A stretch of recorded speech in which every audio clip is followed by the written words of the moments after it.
Okay, Nick and Andy, it's time. We need to talk about Manchester United and the mess that they're in right now. Main question for you to start with is, who is to blame for this mess at Man United? Is it the players, or is it Erik ten Hag, or is it a bit of both? I mean, they lost in shambolic fashion, Nick, in midweek to Chelsea, leading 3-2, and what was it, the 97th minute, and then somehow lose that game 4-3. They're 11 points off fourth place Aston Villa right now. And if we think back to last summer, after, they won a League Cup, got to the FA Cup final, got back in the Champions League, signed some very experienced, talented players. And then we're thinking, okay, this is the season where they take that next step and they could potentially be title challengers. But my word, it's gone in the complete opposite direction. So just going to come out of it. Who do you think is to blame for this current situation? I mean, quote the famous song, "All Together Now." I don't know how you would select just one group for this. And of the people, like, pick up Manchester United players who don't count for this.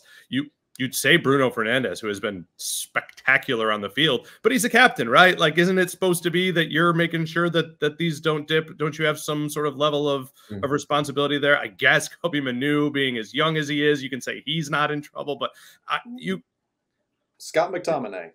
Sure. Yeah. Weirdly enough, I guess, although it was kind of his fault yesterday. Right? Yeah. So, sorry. Like, this is the thing.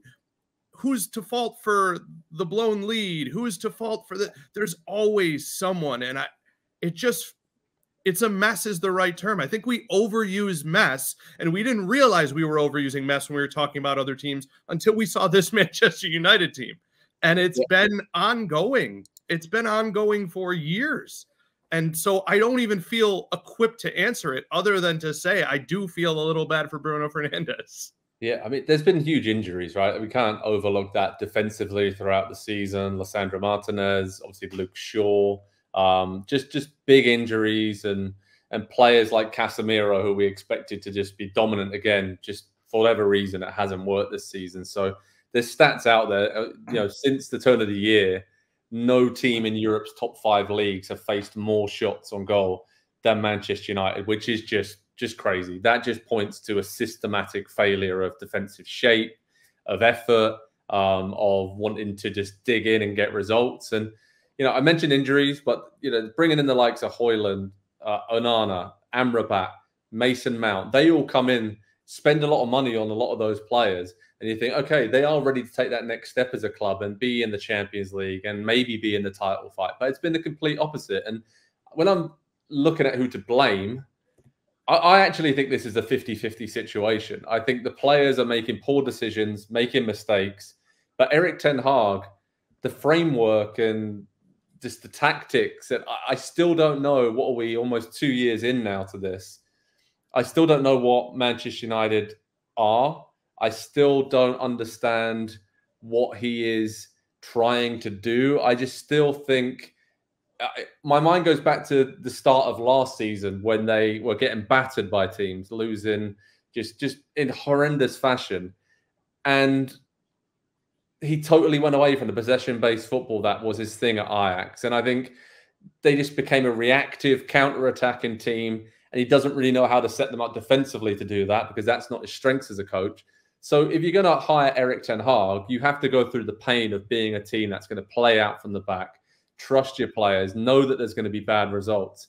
But I think after those early days at United last season, he just went totally back to what they were doing before. So I don't know why you would have Erik ten Hag still as the coach if he isn't actually being asked and isn't doing what he's good at and what we saw at Ajax and throughout his career as a manager. Because you might as well have someone in like Neil Warnock, or get Ole Gunnar Solskjaer back and just be a counter-attacking team that uses your quality players on the break, sits in defensively. And I still don't know what the style of play is. So I think part of it is his fault, but the other part, these mistakes that the players are making, especially against Chelsea, and then the performance they put in at Brentford, was one of the worst Premier League performances of any team in the history of the league. And this is Manchester United we're talking about. This is incredible, just talented players that are internationals, and they've so I'm saying there's a 50-50 blame here, Andy, for this mess.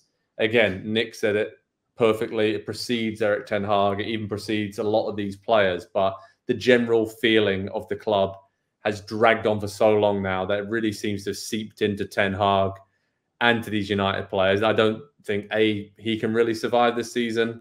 I don't think a lot of these players can really survive it, and that's why new ownership's coming in with new ideas. And I think that's probably part of it as well, right? Behind the scenes is this human nature. I think a lot of people at Man United on the playing staff and the coaching staff are concerned about their future.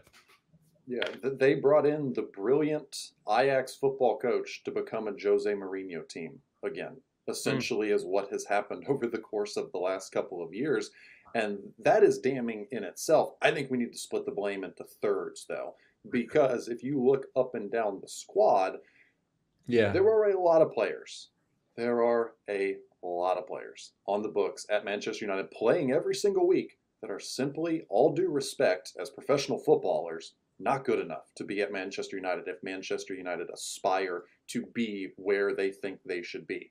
Aaron Wan-Bissaka, very solid player, not a Manchester United player. Andre Onana, I think we've seen enough mistakes this year to know probably not a Manchester United player. Dalot, probably not. Antony has one foot on his body and refuses to use the other one. He just got his first assist almost 2 years into playing for Manchester United. This is a wide attacking player. I think Højlund has progressed this year. Fernandes has been solid. I think Alejandro Garnacho has progressed this year as well. And so there are some silver linings for this. But if you just look up and down the team, and I think you were right to mention Casemiro, Joe, it's Casemiro and it's Rafa Varane. And you couldn't exactly know that they were going to break down physically at this point. But when you wait year after year after year and refuse to address arguably not even arguably, the two most important positions on the field that they had no one for years and years and years. And you wait and you wait and you wait, and then you just go for the big name. You just go for the big fee. You just go for the big contract. And sure, it looked great for 6 months, maybe even a year. But then those players reach the point that they're at now, and they're dead weight because the contracts are massive. They can't play consistently. You can't rely upon them. And so whoever is putting this squad together and bringing these players in and wasting hundreds of millions, probably, I don't know, close to, it's just, it's a great point. There's so much blame to go around that it's much easier to say who's not to blame. Yeah, obviously they're putting in a new structure, right? Ineos has come in, is going to run the football side of the club. Omar Barada's come in. Jason Wilcox looks like he's going to come in. Dan Ashworth. So they're rebuilding everything. And that, again, points to that problem you talk about, Andy. The players they've signed, the lack of structure. And even if you look at the players who arrived last summer, I mean, Erik Ten Hag had a huge hand in that. Onana, Amrabat coming in, Mason Mount, Højlund. Clearly, he was heavily involved in this. And that's really, I think, why I give so much blame to him as well, a little bit, because he was so heavily involved in recruitment.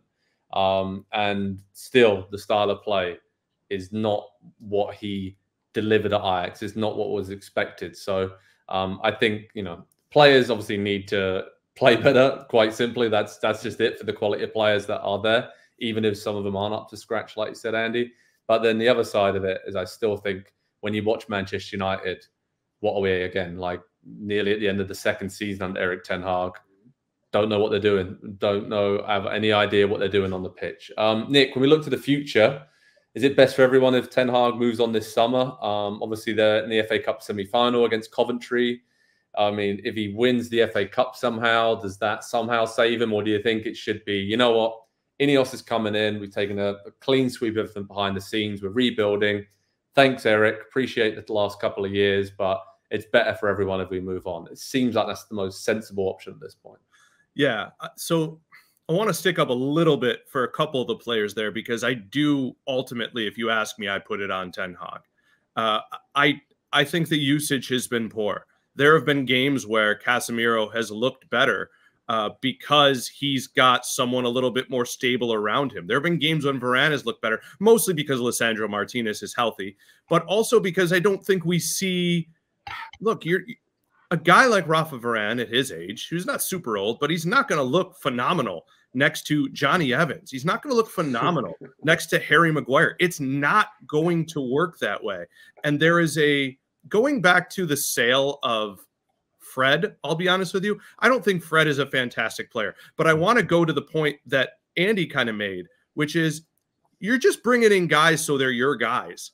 You don't have really a Fred on the team. It's kind of McTominay, I guess, but either way, these guys are not Manchester United caliber players. And I made a noise and I feel bad because Andy made a really good point. But I think Delo, I think Bruno Fernandes, I think eventually Garnacho and Casemiro, and who knows with Rashford, who you've just basically thrown aside because he's not your dude.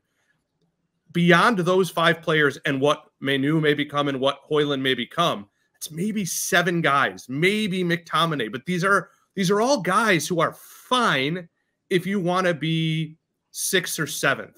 They are not guys you compete for a top 4 legitimately with. That group also, by the way, and final point, was supposed to include Jadon Sancho as well. And that entire ordeal obviously goes pretty squarely onto Ten Hag. You could say, well, maybe he shares a little bit of responsibility in that himself. But that situation, the money spent and the age profile and the way that he lines up with, typically it is the younger players that are performing for Manchester United right now. And so if maybe he had a manager when he was at the club that, you know, was a little bit more friendly to him and wanted to work with him, maybe that goes a little bit different. Not saying that it saves the season, but there's 100 storylines surrounding Anthony Manchester was United this season at all times. Yeah. I think my final question for you, with a quick answer, hopefully, is there a manager out there right now that you think would be a perfect fit for this rebuild for Manchester United? I think one of you guys said it at the start. It's a poison chalice, basically, right? Nobody really sees this as being a good job right now. It's almost a payday and then see what happens. And there's only so much I can do with this mess. So I'm looking around, and I'm just going to chuck a name out there, and this might be crazy, but someone like Sean Dyche for Manchester United. I know Man United fans would be like, not having that. But he is a proven, experienced manager who gets the best out of the players he has at his disposal. Did it at Burnley, did it at Everton. It gives structure. And if you want to be that style of team right now for the next few years, you go with someone like him. Or on the flip side, you go with somebody completely different who plays attractive football. You look at, Jason Wilcox is going to come in. That's his philosophy from Man City. All depends which kind of direction Ineos want to take Man United. But it seems like they're trying to build on what Man City did, basically, and try and get that style of football. But Nick, anybody that stands out that you'd say go for him? Yeah, I don't mean to kick this to somebody else when I say this, but you got to give me a list of people who want the job. Because I actually think if somebody wants to take on this project, like Ten Hag did, there are pieces here. There are assets that you can turn into money to refuel what you're doing. So honestly, I don't think they'd do it because of the experience he had. I think you guys are going to know where I'm going at his first big club, but I would hire Graham Potter in a heartbeat. I would say, hey, we're going to talk with you. Ashworth, obviously familiar. Let's talk about how we do this. Let's go in this together, unified front. Let's make it clear that the players we're buying are players we've all decided we wanted. This is at least a year project. We're going to say it's multiple years. So yeah, I would look to a Graham Potter. Andy? I think Nick was right with his first question. Who wants the job? When you look at the contract situation, there are players that could be moved on to fund some incomings. There's a lot of players that are not getting moved on until their contracts expire. And so that money stays there. That's going to hinder what United can do, how they can maneuver financially and in the transfer market, and how they can replenish the team. And whoever comes in, we're assuming that Ten Hag goes here now at this point, but whoever is in charge next season is going to have to probably make do with Casemiro and Rafa Varane and Harry Maguire and Scott McTominay once again, because I don't see how you move any of those players on this summer. Yeah, and Ineos have come out and said we're not going to spend money on Mbappe. We're going to try and find the next one and polish some gems and try and go down a different route. So it's not going to be a quick fix for Manchester United. Bruno want to stay, Joe? Because that's the one thing that could kill this club, because he is holding them up right now. Does Bruno want to stay?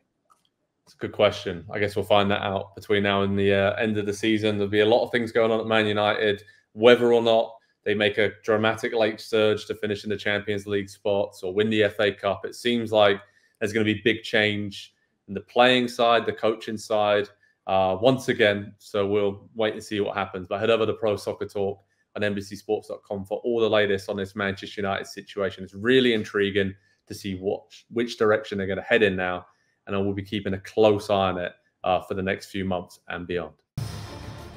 Hi there, I'm Rebecca Lowe, studio host for NBC's coverage of the Premier League. Don't forget to hit subscribe to watch more videos all season long. And for even more Premier League content, from original series to live matches, head over to Peacock. And be sure to tune in for Premier League mornings every weekend on USA Network and on Peacock. We will see you there.